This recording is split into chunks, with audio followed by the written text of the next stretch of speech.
Student, তোমরা যারা class 12 অর্থাৎ দ্বাদশ শ্রেণীর ছাত্রছাত্রী আছো, 2024-এ উচ্চ মাধ্যমিক পরীক্ষা দেবে এবং তোমাদের রাষ্ট্রবিজ্ঞান সাবজেক্টটা আছে, তোমাদের জন্য আজকের ক্লাসটা খুবই গুরুত্বপূর্ণ।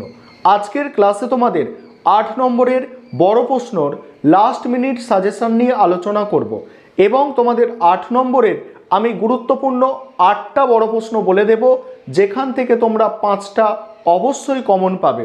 অর্থাৎ আজকের যে সাজেশন আলোচনা করতে চলেছি, এখান থেকে তোমরা বড় প্রশ্ন 100% কমন পাচ্ছ এবং তাও আবার তোমাদের 8টা বড় প্রশ্ন আমি বলে দেব, সেখান থেকে 5টা প্রশ্ন তোমরা অবশ্যই কমন পাবে এবং পরীক্ষায় লিখে আসতে পারবে।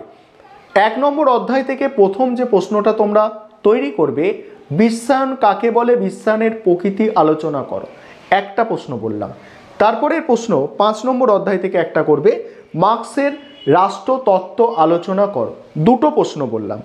3 নম্বর প্রশ্ন যেটা করবে 6 নম্বর অধ্যায় থেকে, ক্ষমতা স্বতন্ত্রীকরণ নীতির পক্ষে বিপক্ষে যুক্তি। 3টে প্রশ্ন বললাম।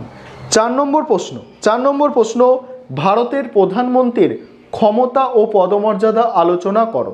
তাহলে ভারতের প্রধানমন্ত্রীর ক্ষমতা ও পদমর্যাদা আলোচনা করো। তাহলে কটা বললাম? বিশ্বায়ন 1টা, মার্ক্সের রাষ্ট্রতত্ত্ব 2টো, ক্ষমতা স্বতন্ত্রীকরণ নীতি 3টে, আর প্রধানমন্ত্রী 4টে প্রশ্ন হলো। তারপরে যেটা করবে 5 নম্বর প্রশ্ন, ভারতীয় পার্লামেন্টের উভয় কক্ষের মধ্যে সম্পর্ক আলোচনা করো। 5টা প্রশ্ন হয়ে গেল। তারপরে যেটা করবে, হাইকোর্টের গঠন ও কার্যাবলী আলোচনা করো। 6টা প্রশ্ন হয়ে গেল। তারপরে যে প্রশ্ন করবে, ভারতের পার্লামেন্টের আইন পাসের পদ্ধতি আলোচনা করো।